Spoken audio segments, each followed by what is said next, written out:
So I think there is sometimes a confusion when these words are used and we don't usually understand the difference and the impact that it has on people's life.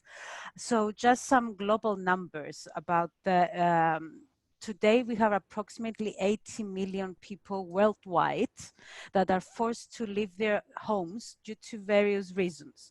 But these people can either be refugees, asylum seekers, or IDPs, so that's internally displaced people. Out of these numbers, half of them, like 26 million approximately, are refugees, with 50% of them being children. And then almost 45 million are internally displaced people. So if we look at who is food and what differentiates each other, we can see that a refugee is someone that has to leave their house because of war, violence, and conflict, and they need to seek protection by crossing the borders of their country. And their rights are protected by international conventions about refugees.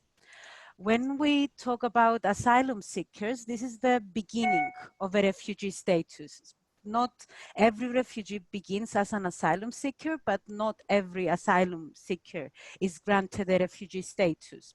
So these are people that are in the legal process of becoming refugees. And then we go to a very big problem, and one huge problem in the Middle East and North Africa as well, the internally displaced people. So these are people that live from one city to the other, looking for protection and trying to find a safest zone within their country. The unfortunate with these people is that they do not have their rights being protected because they're still within the borders of their country. So it's not that the international community has a lot of leverage over them. Of course, with the years, we have seen some progress.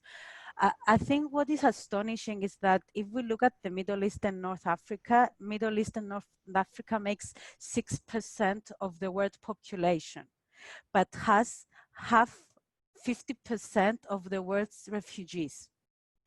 So if we see at these statistics and how like small area is the Middle East and North Africa, then we can see all these challenges and problems that Rita was highlighting condensed in that little area, and how it impacts people's life in all respects.